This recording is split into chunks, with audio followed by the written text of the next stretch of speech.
My friends, at the beginning of our heart-rendering drama, we see a moderate drinker.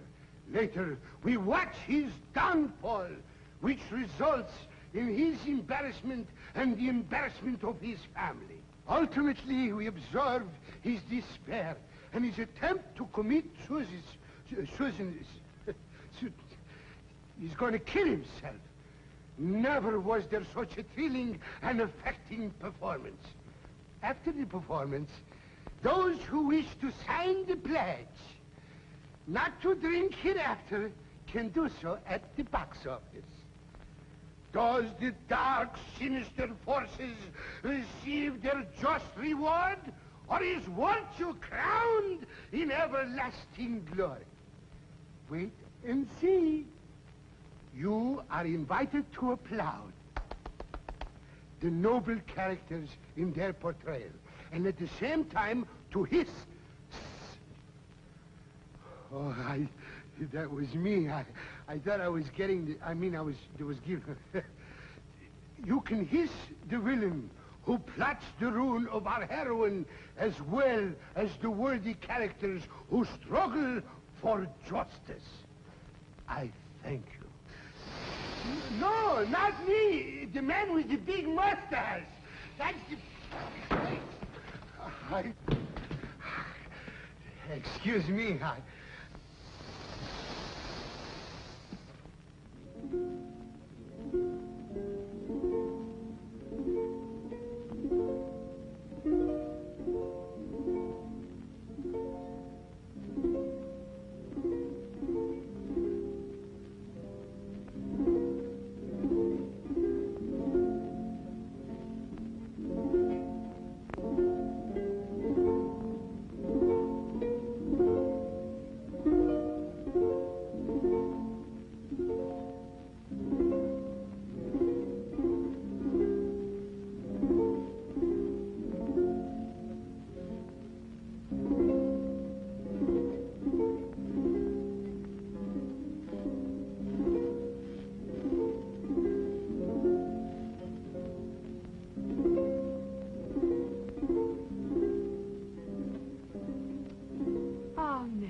very dear to me, for it is here that your father sat when he passed away. Ah, he was a good provider. He left us this lovely home with its drooping arbors of grapes, its heavily laden fruit trees, its garden of fragrant flowers, a cow, and a mortgage. Ah, yes. 'Tis true that this cottage is very dear to us, but Father owed Mr. Middleton quite a mortgage on this house. And while we haven't been bothered, 'tis the general belief now that Mr. Middleton is dead, his son will foreclose. If he wants the money, there is nothing we can do about it. But I shudder. To think that you, my beloved child, will be exposed to the thousands of temptations faced by a penniless orphan. Hark! Who knocks? Come in.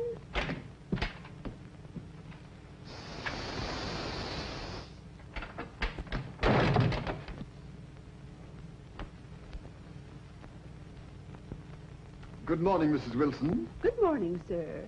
Mary, bring Mr. Cribbs the comfy chair.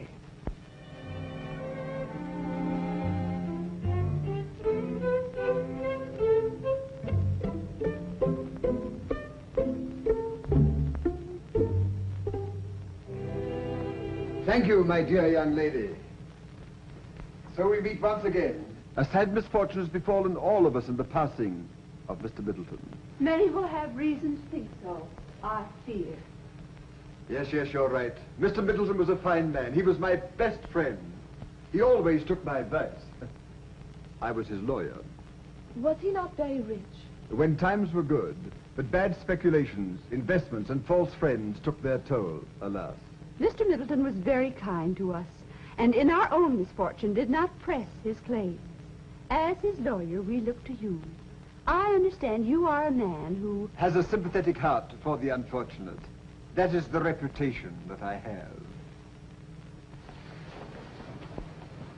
But have you any thoughts Any prospects of paying the mortgage? Then it is too true. We will have to leave our lovely cottage and garden. Well, what can I do? I pleaded with young Mr. Middleton, but he wouldn't listen. He said he needed the money. He is a young man, somewhat given to excesses, I fear. Oh, but pardon me, my dear Miss Mary. I would not call up a blush upon the cheek of modesty by mentioning the name of Edward Middleton. I remember him as a lad. He was a bright blue-eyed boy with flaxen hair, tall for his age. Well, madam, business is business. I'm a plain man, Mrs. Wilson. Some people say that I'm too blunt, but You mean we will have to leave this cottage, sir? Not immediately, my dear young lady, but it would be well to be prepared. You impose a severe task on us, my good sir. Bear up, madam. Bear up. If I may suggest, there are ways in which Mary may earn her living in New York City. A fine, upstanding woman like your daughter may always find a profitable occupation. Think it over.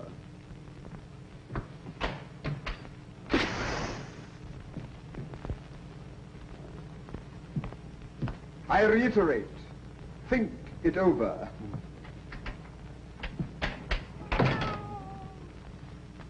Comfort, my daughter, comfort. Mr. Cribbs may be our friend in this hour of misfortune. He appears to be a man of feeling. But before depending on him, we will make one last appeal to this young man, Mr. Edward Middleton. You have the money in your purse? Yes, yes, I have, Mother.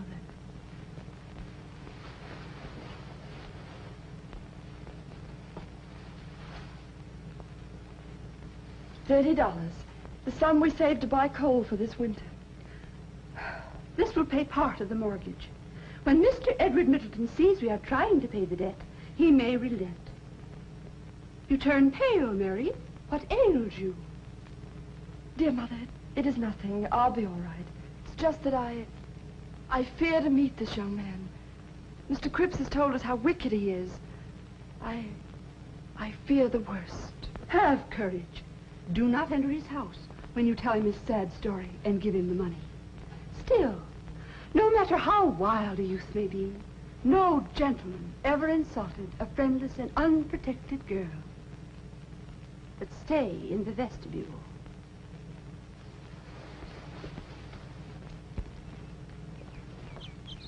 Well, thank heavens, that interview of mock sympathy and charity with the Wilsons is over.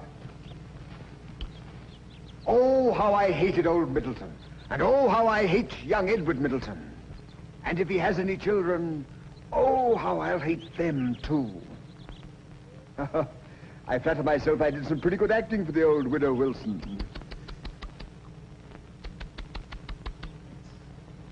How do you do? But the widow and her daughter must leave the cottage. That will suit my purpose best. To get them out, sell it, and pocket the profit. The daughter is quite a pretty wench.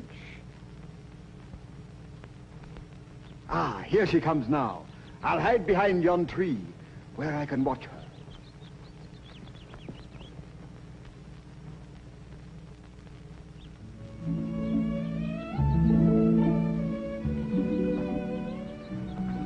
I shall soon reach Mr. Edward Middleton's mansion on yon hill. In a few moments, I shall face this dissipated young collegian. Such a man can have no pity on a poor, defenseless girl like me. Hark! A man approaches. I wonder if it is Mr. Edward Middleton. How shall I ever have the courage to speak to him? I'd better wait till he reaches his house.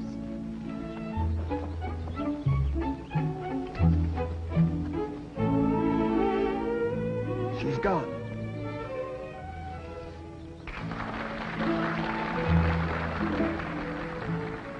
This poor bird must have fallen from its mother's nest.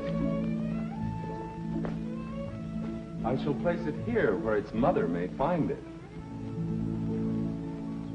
Good morning, you son of my old friend. I've been looking for you. Good morning, Mr. Cribbs.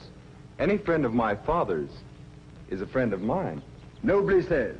I see your father before me as I look at you. He will be easier prey than his father was. You said you wanted to see me about something. Yes. I want to see you about the cottage that Mrs. Wilson and one daughter are occupying. The mortgage remains unpaid, and I have an opportunity of disposing of it. When last we talked of the cottage, Mr. Cribbs, I did not know it was occupied by a poor widow and her lovely daughter. Age and tears wait for no one. They have lived there for many years, and my father regarded them highly. There are places they can go. There is the poorhouse for people like that. Enough, Mr. Cribbs. I would not think of depriving them of their home. A home that is as dear to them as the apple of their eye. I would not think to send them away from the flowers they have reared. But what of the fences that are broken? What of the garden gate that's off its hinges? What of the limbs of the old birch tree broken down for firewood? And the back windows that are broken and stuffed with a black hat? Cease, Mr. Cribbs. All this has been explained to me. My very good friend William Dalton has told me the entire story. The trees were broken by idle schoolboys. As for the hat in the window, it was the hat of Mr. Wilson, deceased. It was the hat of a man. Can as much be said of yours, Mr. Cribbs? You are being very unreasonable, sir. Good day. Good day. I'm sorry I offended him. After all, he was a friend of my father's. My poor father regarded him highly. He always took his advice, but it was invariably unfortunate when he did so. I beg your pardon. I understand you better now. You are right. The daughter is a fine girl. Sparkling eyes, dimples, ruby lips. I was young myself once. Have you seen her? Never. Explain yourself, Mr. Cribbs. Mother and daughter grateful, free access to the domicile at all times. Love in a cottage, eh? Cribbs, do you realize this girl has no father nor brother to protect her? Just a wildflower. Yes, that's it. A wild flower growing in an open meadow. A garden without a fence. All you have to do is to step right in. I knew an old man once, and had that old man heard you utter such foul sentences to his son, and had he heard you tell me to enter like a wolf this fold of innocence and tear from her mother's arms the hope of her old age, he would have seized you by the throat and dashed you prostrate to the ground, as too foul a carcass to ever walk erect and mock the name of man. That man, sir, was my father. But Mr. Middleton, sir... Leave me. Begone. But, sir... Your hot, lascivious breath is not fit to mingle with the sweet odor of these fragrant flowers. Ah, I see you like butter. Your raven voice does not harmonize with the warblings of the birds, which sing with praise to that power that looks in horror on your brutal mind. Mr. Edward Middleton, sir.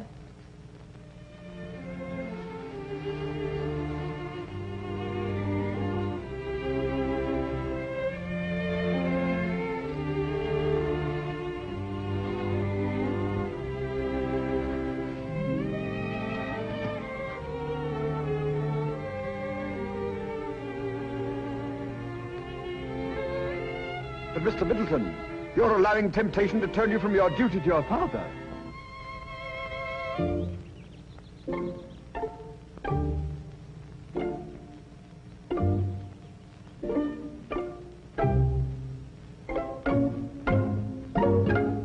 After all, business is business.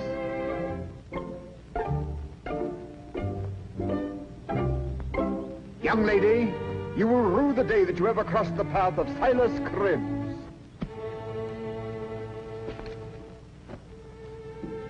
So this is the farmer's daughter. The widow's daughter, sir. And here is part of the mortgage money we owe you. My child, then you have not overheard my talk with Mr. Cribbs. I told him that you and your mother... May remain in the cottage? Oh, sir. Is that why we should withhold this money from you? It is now our double pleasure to pay you, for we recognize in you a noble benefactor. Be assured that the remainder will be paid as soon as these hands may earn it. Nay, nay, dear child. Keep it as a portion of your dowry. Oh, sir. I have spoken plainly to Cribbs. Shall I now speak plainly to you? It is not our fault that the fences are broken. When my poor father lived, it was not so. When that vile man spoke to me of your charms, I heeded him not. There are plenty of pretty girls about. But I have since discovered what I have heard before. Something that is deeper than beauty itself. The charm that Cribbs is incapable of appreciating. Your charm is of mental excellence, noble sentiment, and purity. These are the beauties that render you conspicuous above all the maidens I have seen. These are the charms that make captives of men. I speak plainly, but I speak honestly. When I speak of your keeping this money as a portion of your dowry, need I say into whose hands I would like to have it fall? To affect not to understand you, sir, would be an idle return for such kindness as yours. I sometimes walk in the vicinity of your cottage, and... Should you pass by and not stop, then... Then what, dear Mary? I should think that you had forgotten where we live. Little did I think that dear cottage contained such a precious jewel.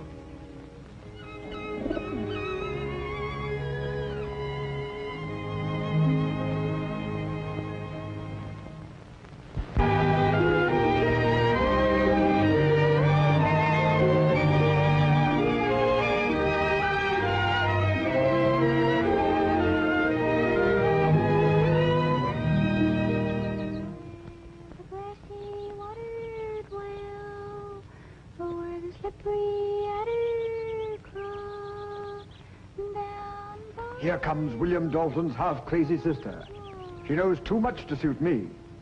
Why doesn't she keep out of my way? Her voice haunts me. In her, I see the image of the boy that she was engaged to. Little does she know that it was because of me that he died in a drunken stupor. And that because of that, she became lightheaded.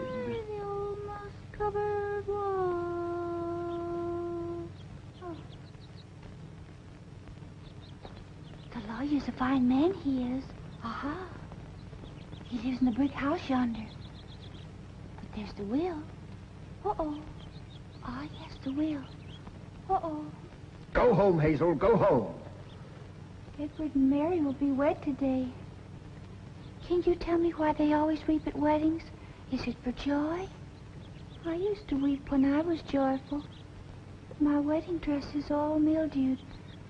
So we had to put the wedding off until another day. There's the will. Uh-oh. The will. Uh-oh. The will. Uh-oh. The will. Uh-oh. Uh-oh. Uh-oh. Confusion! Get you gone, or I'll... Why, you foreman, you would strike my helpless little sister. If I wasn't afeard of losing my temper, I'd break every bone in your black beetle body, or my name's not William Dalton.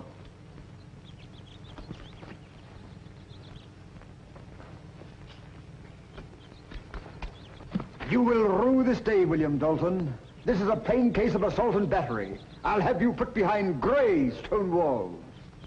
You'll put me behind gray stone walls.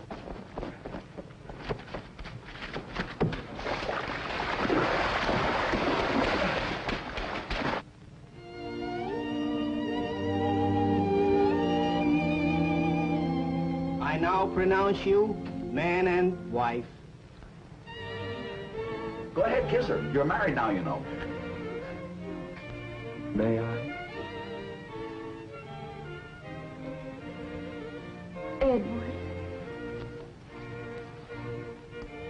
A toast to the bride.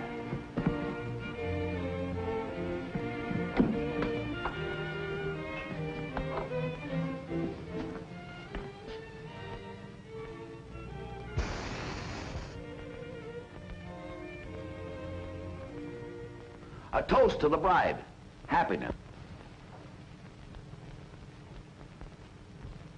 I hope this ain't got a kick in it. Of course you speak in jest, my good friend William. For liquor in no form has ever wet my lips, either for pleasure or medicinal purposes. And may I add, the lips that touch her shall never touch mine. I was only trying to make a joke. Things of that nature, my dear William, are not meant for jest. Shall we dance?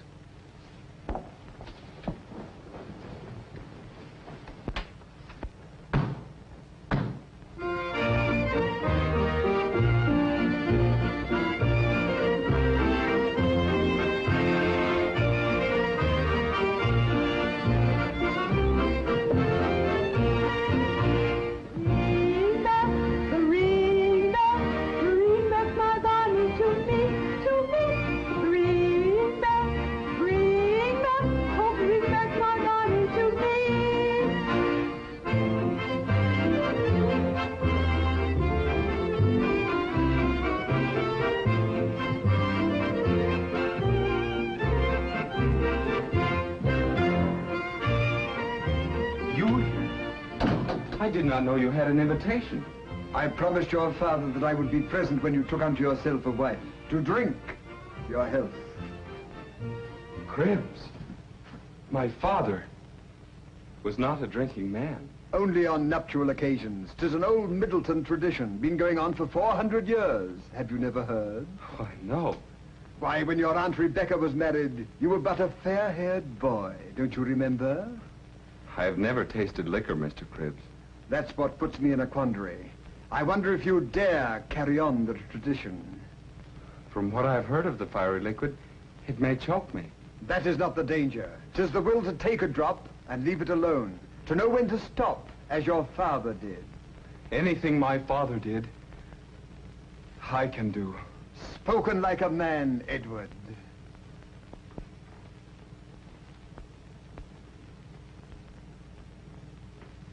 Are you sure this is a Middleton tradition? On my honor.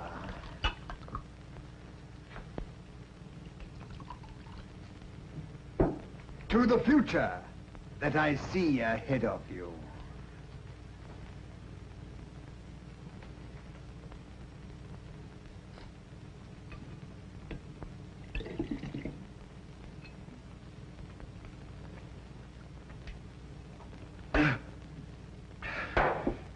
There, I did it. Edward, you are a man. But do not take another. That is where the danger lies. Cribbs, my friend, you're positively insulting. Do you think that I, a man of integrity, honor, and social position, would allow a bottle to dominate my very existence? Watch.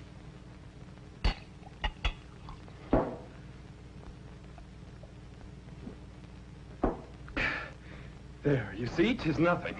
In my opinion, the power of rum is greatly exaggerated. I beg your pardon. Edward, again.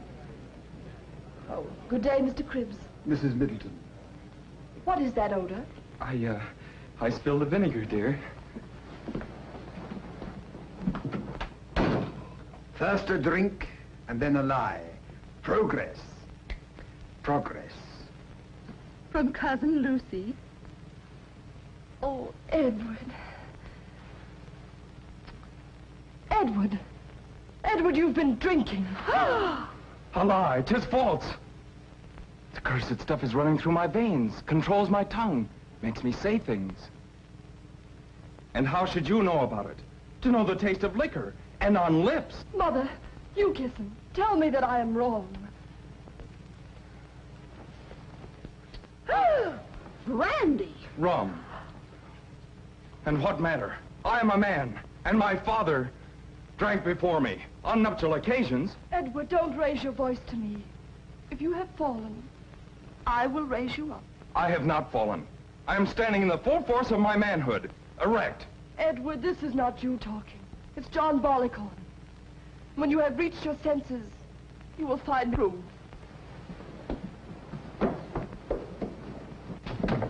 Edward, control yourself. You are in no condition to enter the chamber of the bride.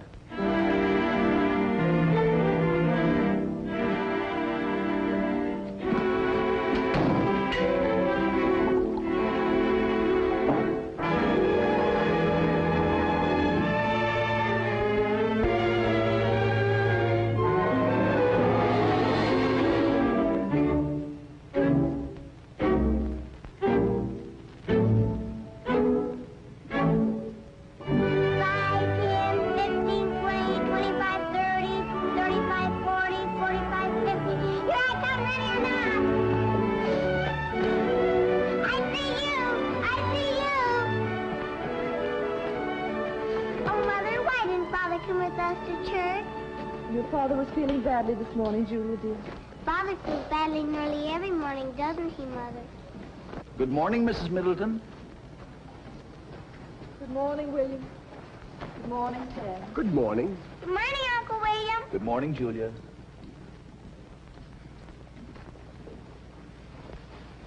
Seen anything of Edward Middleton lately? Why, I haven't seen my old friend for some time. He's been very busy lately, I understand. That may be your impression. What do you mean?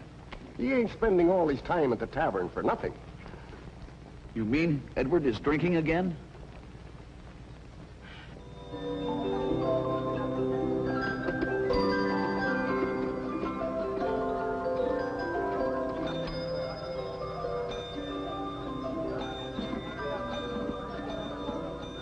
brandy, landlord. 2 fingers.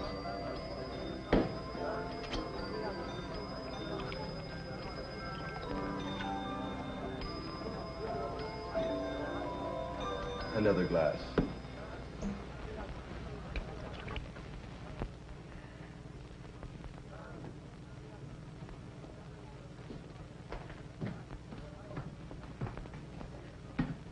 Ah, Mr. Middleton, you here? I've never been here before, except on business. I'll leave it to the landlord. How long since you've seen me? Why, Squire, it must be full 10 years.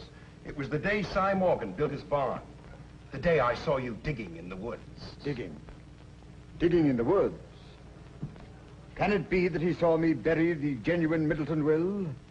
I must get him out of town. Ah, yes. I was merely picking daisies. Come, Edward, a drink. A whiskey. Whiskey be it, then. Come, everybody, step up and have a drink with Krebs and me. Come on, have one on me.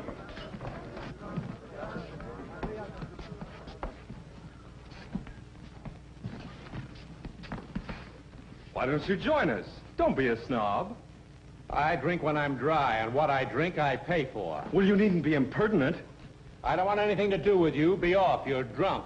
Death and fury. Drunk, am I? I'll teach you manners. It serves them right. Quarrelsome young fool. The place was quiet enough until he came in, disturbing respectable citizens. Have you seen Edward? Mercy, what is this? Blood. Blood on his forehead. Edward. Edward, speak to me. Say something. Oh, his poor wife. And poor old sick Mrs. Wilson. What is the matter? Where am I? Edward, don't you know me? It's I, William. Poor William, who's come to take you home. The light dawns upon me. Where have they all gone? Where's Cribbs? Where's my friend, Cribbs? Was Cribbs here with him? Why, yes. The squire was here for a short spell. What is the matter with my head? Blood! I must have slipped and fallen. You had a row with Stevens, the coach driver. A row? Stevens said you were drunk. You attempted to hit him, and he knocked you down. Oh, if I ever get a hold of that fella Stevens, I'll give him something to smell that's nastier than peaches, or my name ain't William Dalton. Come, Edward. But who is going to pay for the drinks? Oh, go sans your sugar and water your whiskey, you old corkscrew.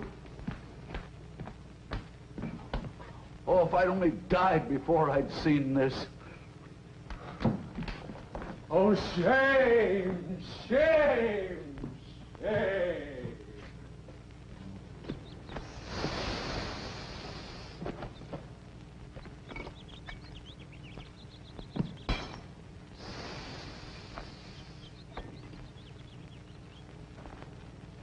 So far, my scheme is working admirably. I know Edward's weakness. He will not stop short of madness or oblivion. However, I fear his wife. She has too much influence over him.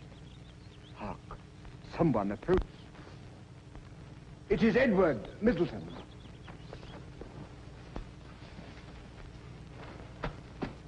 Little did my friend William Dalton know when I entered the apothecary's there was a back door.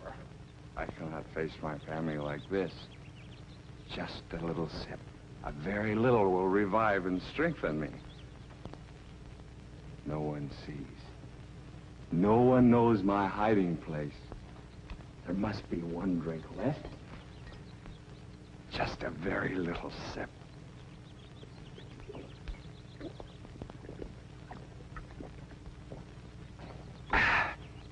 It's better.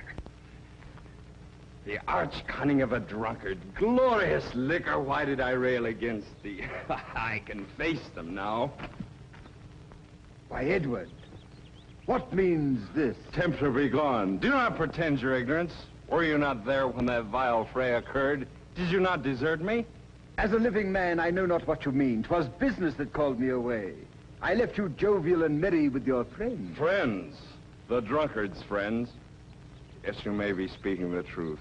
My brain wanders. I shall go home. Ah, misery, would I were dead. Oh, pooh-pooh, misery. Wish you were dead. Why, your cottage is worth at least $500.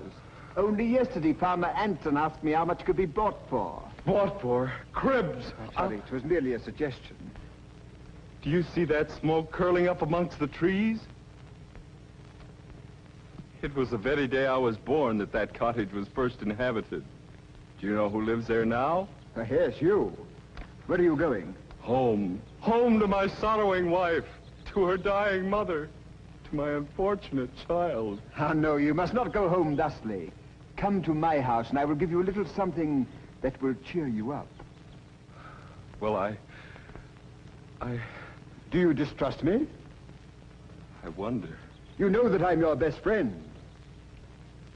Well, just this once.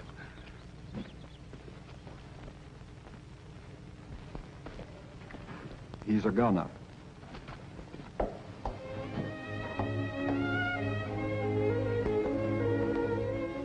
My mother will never survive the night, and Edward has not yet returned home. And when he does come, how will he be? Alas, alas, my dear lost husband. Oh, it is all too horrible.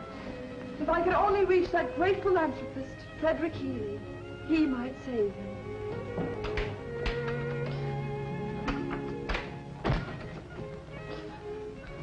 Mother dear, what makes you cry?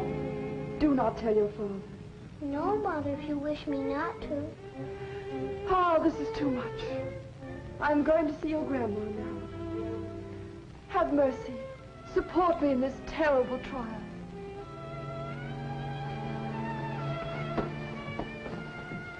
Poor dear Mother. I didn't tell Mother, but I think Father takes too much medicine. How is Grandma, Mother? Near the end of her earthly troubles, she lies in broken slumber. But little Julie must not be Frighttened. I'm not frightened, Mother. My intuition tells me Edward has been drinking. What is that?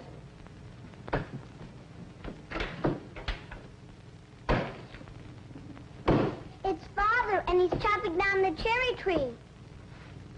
Julia, darling, how does he look? He looks like George Washington. Curses a giddy goat, aye, aye. Wine curses a giddy goat, aye, aye. Oh, heavens, what will the neighbors think? I've had a glorious time, old cribs and I. Dearest. Why should I be silent? I'm not a child. My mother, Edward, my dear mother. Heaven's wrath on my heart, I forgot. How is she? Worse, Edward, worse. And I am part of the cause. Father, dear Father! Go away, child. I have a cold. Bless you, my dear Julia, bless you. I'm a beast. Mary, remember the cherry tree by the arbor? Yes, Edward, I do. Well, I slipped against it as I passed by. My father planted it when I was just a boy. It has grown with my growth. Just now I seized an axe and chopped it to the ground. Why should it flourish when I am lost forever? Why should it lift its head to heaven when I am prostrate? Mother.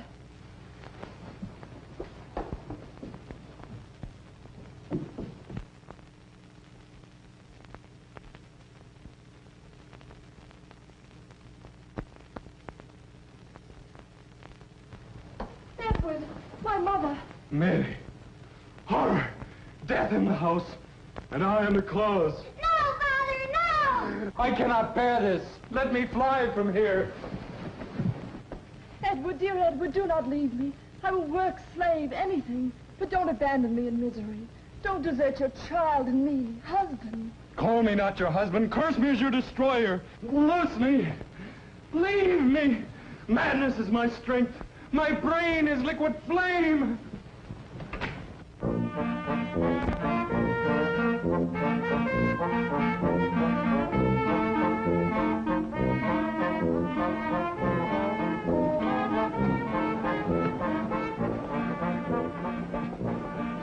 I thought I told you to get out of here. Now get going.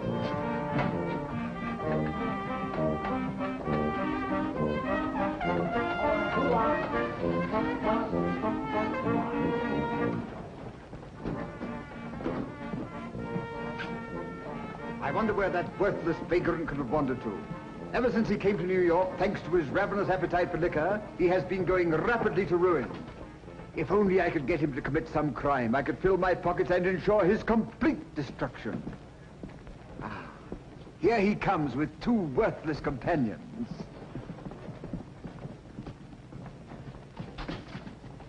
Caution, caution. My last cent is gone. I need a drink. You wait here a spell. Joe and I'll take a turn down to Cross Street. We'll get some money somewhere. Well, be quick then. This burning thirst consumes me. Me too. Come on, Joe. Ah, Edward, fancy seeing you here. Yes, Cribs, what there is left of me. Well, I don't think you've changed much, although you might be better for a stitch or two at the elbows. Not much privacy here, is there? I hardly dare to ask if you have seen them. Your wife and child? Oh, they're very well. Very well. They are better off without me. She's sorry for you, but I'm sure she thinks of you and would like to see you become a respectable member of society. Respectable? But Cribs, how can one become respectable without a cent in his pockets or a clean garment on his wretched carcass? This is my opportunity. There are more ways than one of getting even with misfortune. If the world treats you badly, be avenged upon the world. But how, Cribs, how? You see this piece of paper? It is a check for $5,000. You are an excellent penman. You have but to write the signature of Frederick Healy, and you can laugh at poverty. What? A forgery on that brilliant and noble philanthropist? The orphan's benefactor, the friend of all unfortunates? To suggest such a thing proves you to be a villain and a coward. I must be low indeed when you dare propose such a dastardly act to my father's son. Wretched as I am, by the world despised, shunned and neglected by my friends, I would sooner perish than cause my dear child to blush for her father's crime. Here, Edward, get a drink. Take back your base bribe.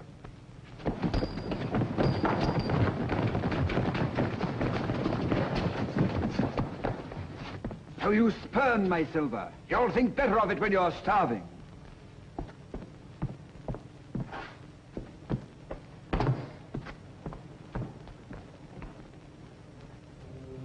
I must have liquor. I must have liquor.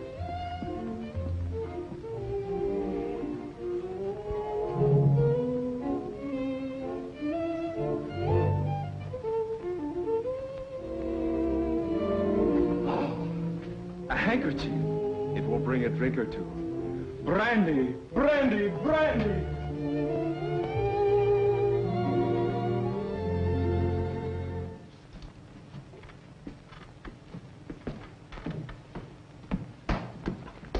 Mr. Healy, please help me find my friend Edward Middleton. Let me have a little blow, please. Oh, gin, gin. I know you've rescued scores of men from the demon romp. A little blow, please. Oh, nurse! Don't light any matches around here. Blow, please, blow. Whoa, Jamaica rum, 10 years old. I knew it right away. How did you have to take up drinking, my good man? Don't fall down now. You'll be all right. Shall we find those railroad bonds? No. You know railroad bonds are no good now. They're no good at all. Railroad bonds. You want stuff? Go lie down. Mr. Healy. someplace, will you? Don't bother me. McGillicuddy, sir. Bourbon. Uh-huh. Right, how long? 3 weeks. 3 weeks. McGill? Why, Mr. Healy, you're giving him liquor. Well, I always do. I give them for the first 6 weeks. They never drink after that. Never. We use an awful lot of liquor around here, haven't we? Here, hold that, please. Buy me some good distillery stock. Oh, well, hello, how are you? Nothing like combining business with pleasure. Haven't I seen your face before somewhere? Mr. Healy! Yes? Oh, very sad case. Been drunk for 9 weeks. Can't do a thing with him. Must be a kitchen drinker, I guess.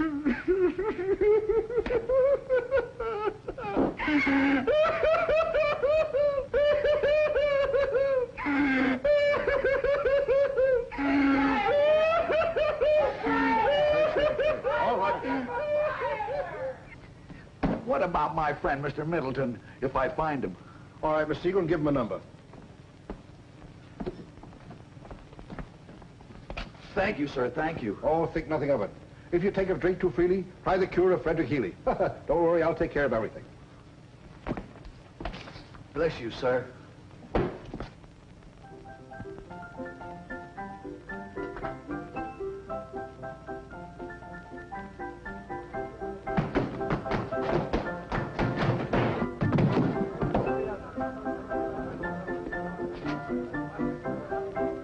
Yes, you were right.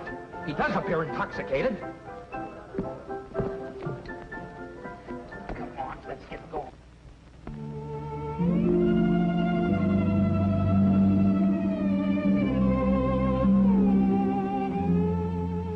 Alas, alas. It is so very cold here in New York. I am almost faint with hunger and heart weary with wretchedness. 1 o'clock, and I'm not nearly done with my work. I promised to have the sweater finished by 8 o'clock tomorrow morning. And then, my child, I will get 50 cents for my work, and you shall have food. Oh, dear Mother, I am so cold.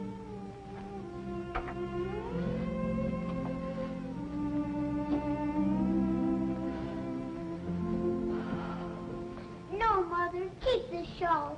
You are cold, too. I will wait till morning. Then I can warm myself at Mrs. O'Brien's fireplace.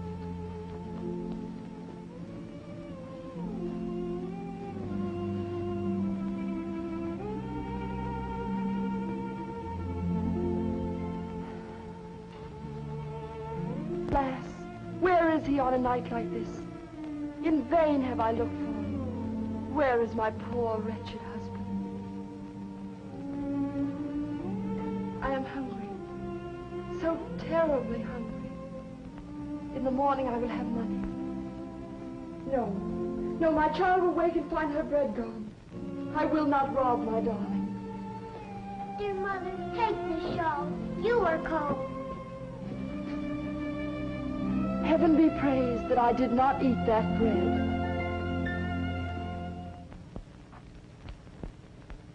"2 o'clock, and all's well."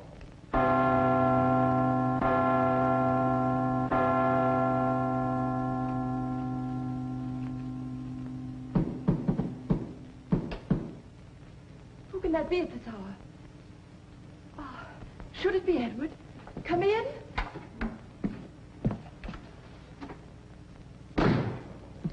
Pardon my intrusion at this untimely hour, Mrs. Middleton, but friends are welcome at all times and seasons, eh? So you persist in remaining in these miserable quarters? You know very well my reason for staying. Have you brought tidings of Edward? I repeat that your accommodations are not of the best.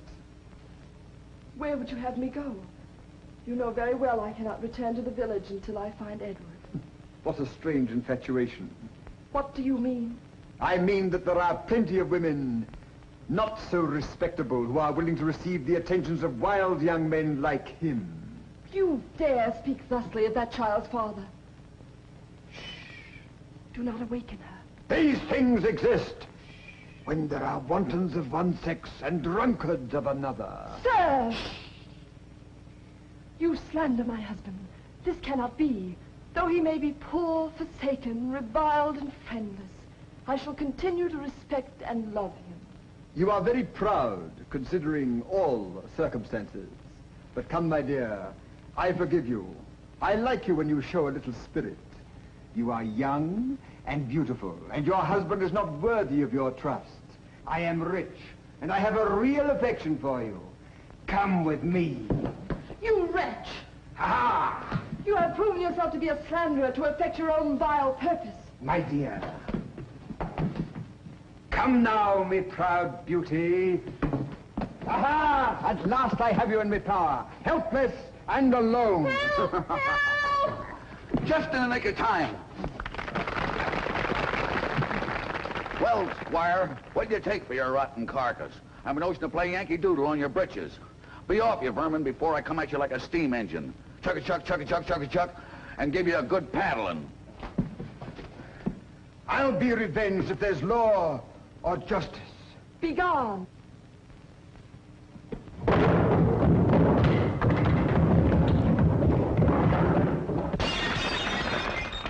think he has fallen.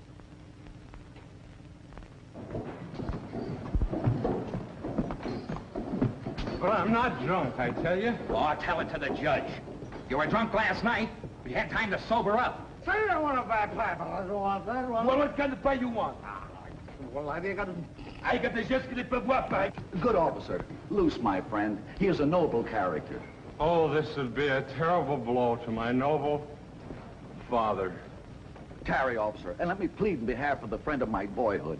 Will you get out of my way? I haven't got time to fool around with you. Come on. Come on, let's get out of here. Please. No. Well, how you like a blueberry pie? Please. No. put it right there. All right. Listen, officer. No! You're going down for work. You must listen to reason. There's no... Dare I? Durst I? If you don't...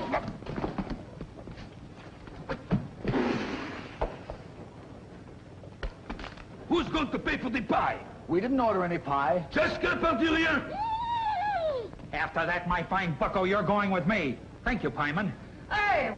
What's this? Hey, listen, what about my blueberry pie? It fell through it at the policeman, but you're going to pay for it.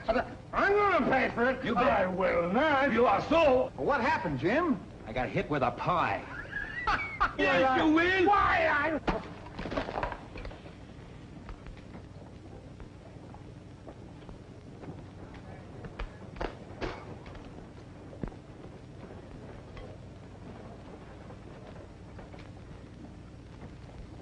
Wait a minute, Jim.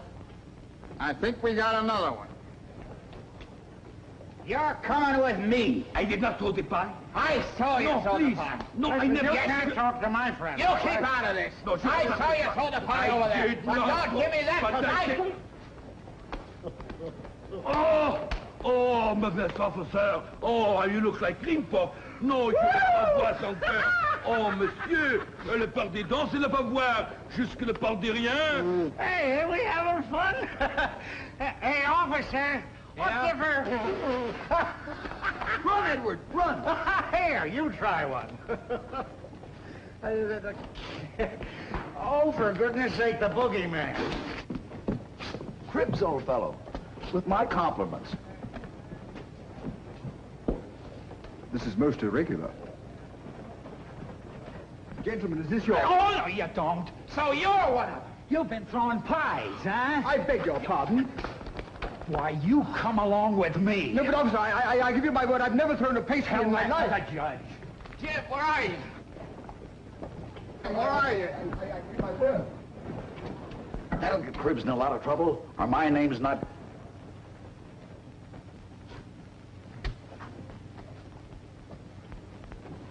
William Dalton.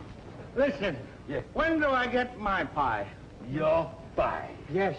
You want quick service, huh? Surely, sure. You have it now. I asked for blueberry.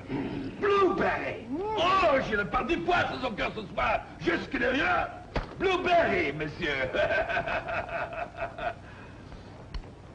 That is raspberry.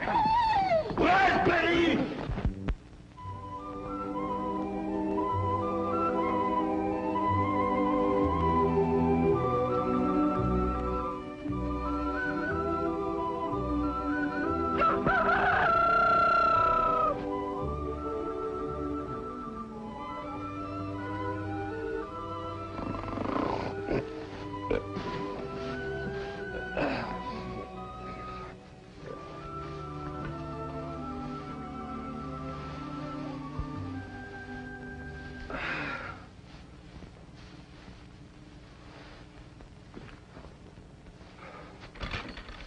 Another day.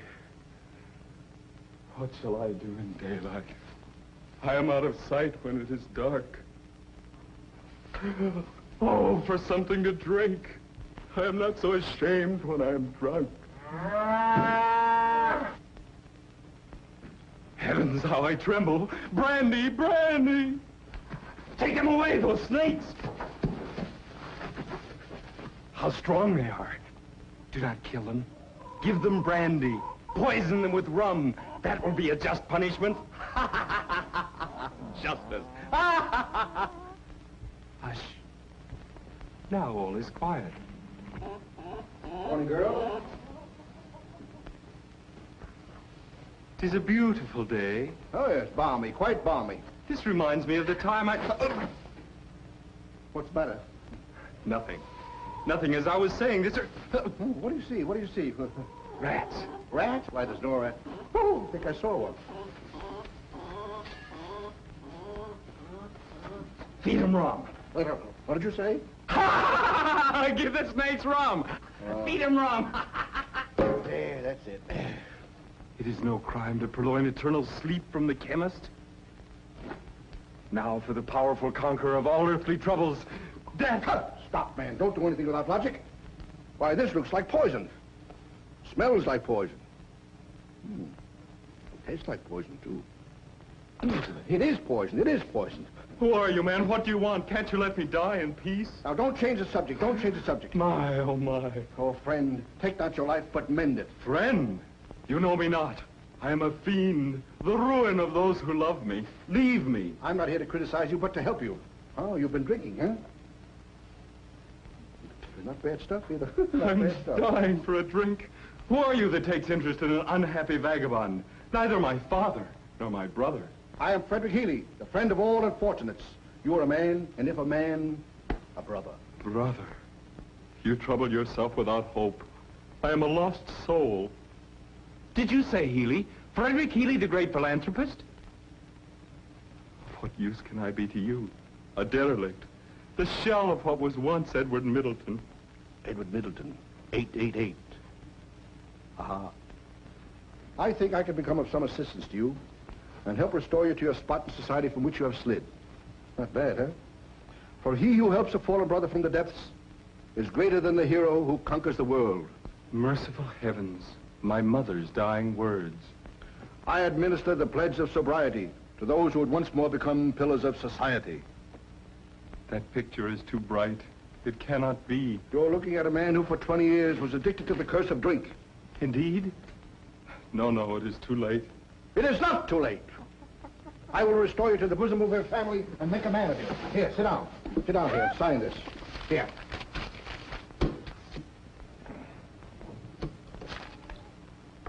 Here, sign. Heaven grant that the prayer of a poor wretch be heard. You're free. You're a free man. Freedom!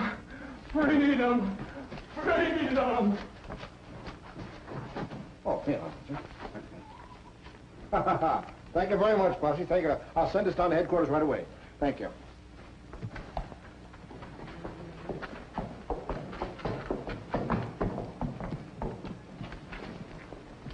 That was a lucky escape. I'll get even with that William Dalton for handing me that tie. It was fortunate that I knew the judge, otherwise I'd have had difficulty in getting out of that infernal scrape. And now, for my design on Frederick Healy and company. I think there can be no detection. The signature is perfect. I'll get some well-dressed boy to deliver this check and receive the money. And then I'll be off to the far west, or England. Edward Middleton will receive full blame for this forgery. And how? Cripps is a clever fellow.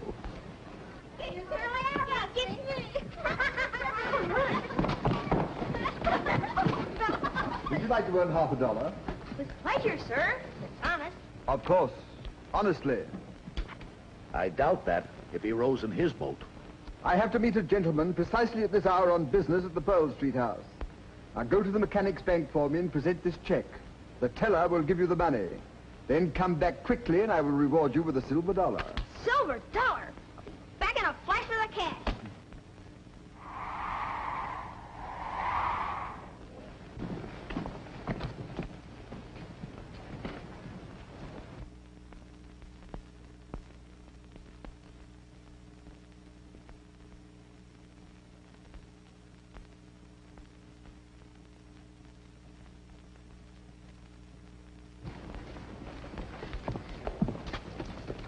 Have you been following me?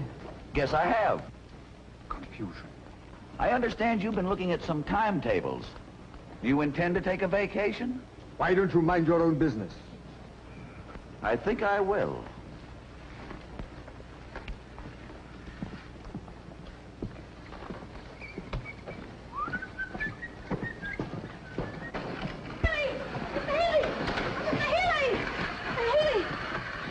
Beg your pardon for running after you, sir.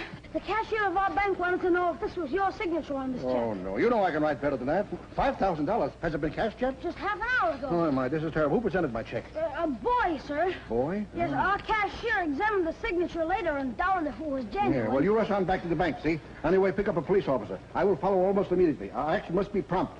And do not fear the results because I found a horseshoe. Ah, my good friend William. Edward Middleton's been asking for you. Oh, thank you, sir. Where is he? Who? Oh, Edward. Well, he's living at my house while his home is being prepared for his return to the village. Oh, thank heaven. Well, I must be going. Well, you seem alarmed about something. I'm not alarmed about anything. Yes, I am alarmed. Someone forged my name to a check at the Mechanics Bank. Mechanics Bank? Who cashed the check? Well, boy. Boy? How long ago? Oh, about a half hour ago. Why are you alarmed? Well, I'll tell you, sir. Edward told me the Cribs tried to get him to forge a check while he was under the influence of liquor. A boy? How big a boy? Well, I'd say about that. I recognize that boy now. I saw Cribs give him the check and heard him tell him to go down to the Mechanics Bank to cash it. Ah, I can see it all now. We must hurry away to the Tombs where I'll get a few officers. There's no time for us to lose. I'm with you, sir, heart and hand. And if I ever get my grip on that old fox again, I'll never let him go. Oh, horror, horror. Cribs persuaded poor Edward to forge that check. I fear for the worst.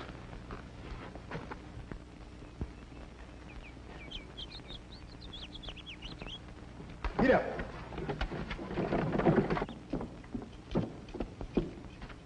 Have you seen Cribs? Nope. There's going to be a lot of excitement here today. Have you any news for me? News. William, I've been talking to Dr. Bevan, and he says your sister is much improved. Oh, don't tell me that. I'm in no mood to be trifled with. I do tell you. The doctor said she has moments when she's entirely lucid.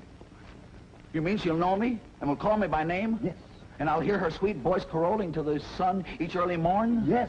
And she'll take her place with the choir at church? Yes. Thank heaven. Thank heaven. Here she comes now. Oh, the cold her blue-eyed Mary. You sure she's all right? Oh, the cold her blue-eyed Mary. When crimson fortunes fall, oh, the cold her blue-eyed Mary. When... Hazel, my dear sister. William, my dear brother. My dear sister. Oh, William, I know you. I can hear you and speak to you. It must be one of our lucid moments.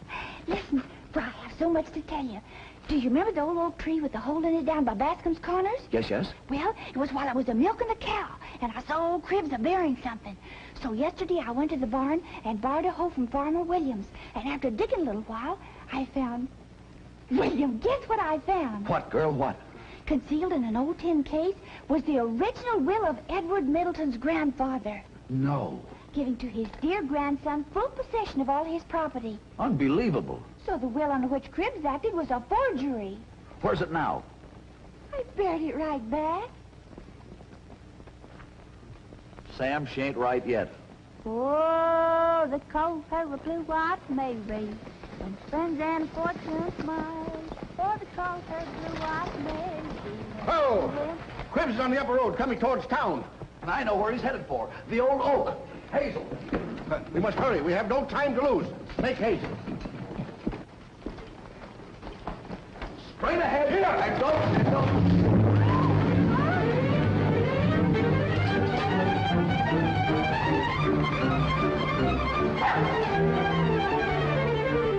Whoa! All right, boys, keep out of sight. Hide the horse and carriage.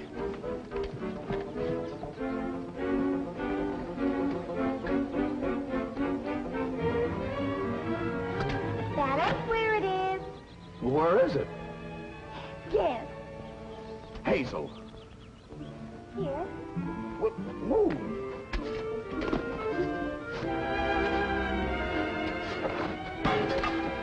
I found it. See, I told you so.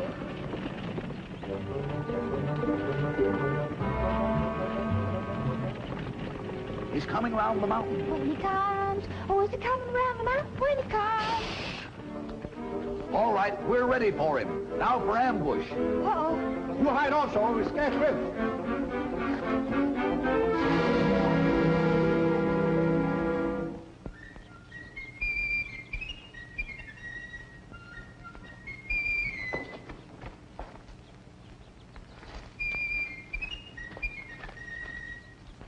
I tied the horse and buggy at the crossroads. All is safe. I am certain that no one has observed me. What would you like to bet? I beg your pardon? What would you like to bet? Ah, 'tis nothing but the wind. And now for the will. And from this fatal evidence I shall at last be secure.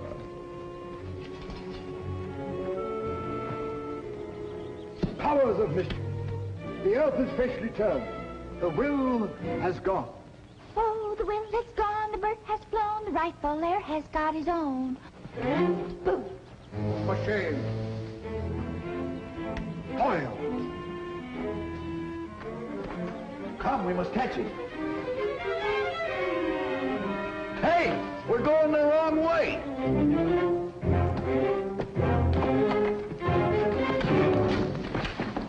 Forward, men. We can't let him escape. Yeah, enough of this buffoonery. Let's go.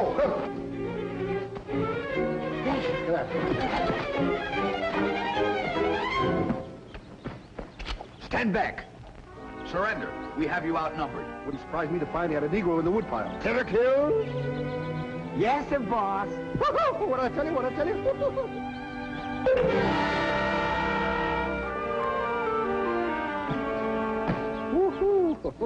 Give me the will, whoever has it. Here it is, and you're not going to get it, you nasty man. Yeah.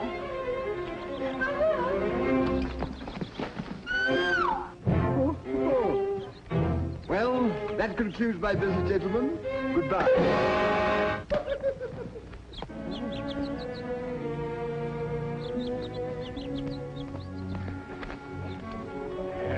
Unhappy wretch. Why did you do it? Revenge and a want of more money. With my heart's deepest, blackest feeling, I hated Edward Middleton's father.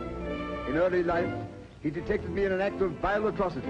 And since that time, I have hated him with a feeling that has existed even beyond the grave, descending to his noble son. What about the check? Yes. It was I who forged that. Clever of me, wasn't it? Oh, heaven forgive me for ever thinking it was Edward. By cunning means, which we would call hypocrisy, I wormed myself into the favor of the old grandfather who, on his dying bed, delivered into my hands all his papers. I forged a new will, and I won't say another word until I see my lawyer. Oh, come, repentance is good for the soul. No, I lived a villain, and a villain I will die. Officers, do your duty.